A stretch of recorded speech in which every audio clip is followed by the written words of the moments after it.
درود دوستان، امیدوارم که حالتون خوب باشه. خوش اومدید به ویدیوی جدید. امروز قراره که با هم دیگه بازی رئال مادرید و مستی دیشب برگزار شد و خیلی بازی خفنی بود با هم دیگه تحلیل میکنیم، ببینیم که این بازی چجوری بشه. امروز قراره که بازی مستی رئال مادرید که دیشب برگزار شد رو تحلیل بکنیم و ببینیم که این بازی چجوری بود. فقط قبل از اینکه میخوایم ویدیو شده حتما چنل ما رو سابسکرایب کنید و لایک این ویدیو هم فراموشتون نشه. بدون معطلی بریم سراغ ویدیو. آقا دیشب بازی رئال مادرید منچستر سیتی برگزار شد که این بازی خیلی جذاب بود. مرحله پلی آف که رئال مادرید تونست این بازی رو در باشگاه اتحاد انگلستان بتونه 3 شکست بده. گل‌های این بازی رو 3 گل رو برای رئال مادرید براهیم دیاز، جود بلینگهام و کیلیان امباپه به ثمر رسوندند و 2 گل منچستر سیتی رو هم ارلینگ هالند به ثمر رسوند. بازیکن رئال مادرید خیلی خوب عمل کردند، بازی خوبی داشتن و تونستن به اصطلاح نهایت بازی امتیاز برتری رو به دست بیارن و یه بازی فوق‌العاده انجام بدن. آقا ما خود تحلیل کنیم بازی رو، کارشناسی این بازی رو هم انجام بدیم. خیلی گفته بودید که صحنه رئال مادرید که پنالتی برای حالا منچستر گرفتن که صحنه پنالتیشو اینجا حتما براتون میذارم، صحنه پنالتی رو، و به نظر من واقعا پنالتی نبود از نظر بنده، چون که واقعا پا رو اونقدری نزد دنی سبایوس، میدونید که چی میگم. ولی از نظر من بازی خیلی قشنگ و زیبایی بود، ولی اون پنالتی هم از نظر من بله پنالتی نبود. میتونست پنالتی نگیره داور، چون که واقعا خیلی کم احتمالشون تو پنالتی باشه.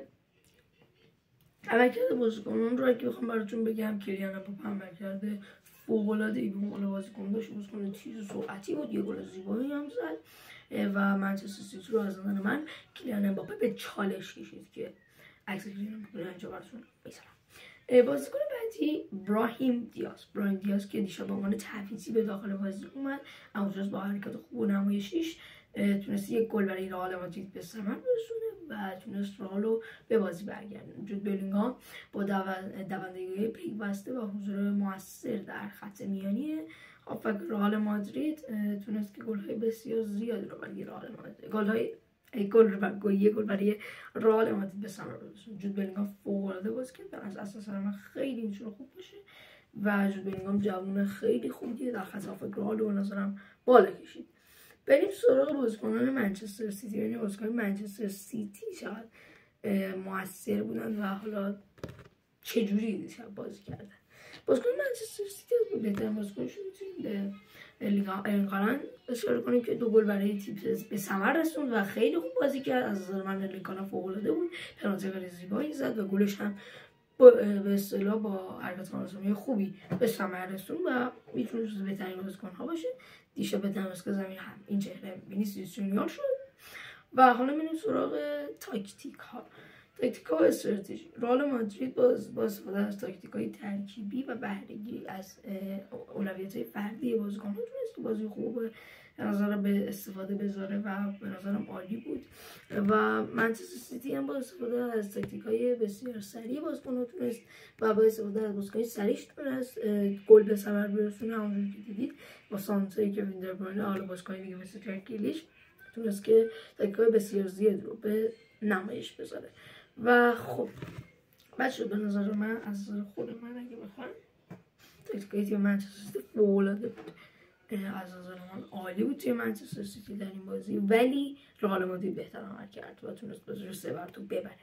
به نظر من رئال مادرید عالی بود و حتی میتونست عالی تر هم باشه. چند موقعیت زیادی رو رئال مادرید از دست داد، میتونست موقعیت رو از دست نده، بیشتر بازی رو جذاب‌تر بتونه انجام بده. حالا اگه بخوایم نقاط قوت رئال مادرید اشاره کنیم، نقاط قوت رئال مادرید میتونیم به پرسرعت بودن بازیکناشون اشاره کنیم و همچنین میتونیم به پاس‌های زیبایی بازیکناشون اشاره کنیم که بسیار فوق‌العاده بودن و از بهترین فرصت‌های بهترین نحو ممکن استفاده می‌کردن.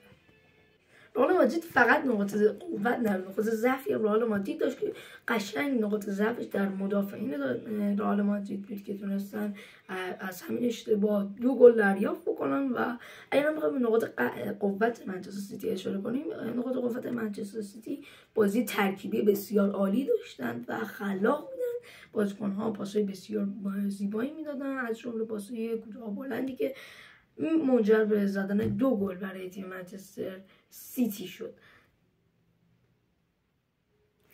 و حالا منچستر سیتی هم مثل رئال مادرید فقط نقاط قوت نره و نقاط ضعفی هم داشت. نقاط ضعف بازیکنان منچستر سیتی این بود که نتونستن در حرکت‌های مهارتی بازیکن رئال مادرید رو متوقف کنن. مثلا کیلیان امباپه در بازی بسیار آزاد بود و خیلی راحت اینور اونور میرفت، همچنین مثل بازیکنان دیگه مثل برایم دیاز و حالا جود بلینگهام که پاس‌های خیلی آزادی میداد. وینیسیوس هم دیروپای خیلی خوب رو به ثمر می‌رسوند. بچه‌ها از بخش پایانی این ویدیو هم به اتمام رسید. حتما ممنون شم این ویدیو رو لایک کنید، حتما یه کامنت خوشگل برام بذارید و حتما چنل منو سابسکرایب کنید که برای شما کار ساده اما برای من یک حمایت بزرگه.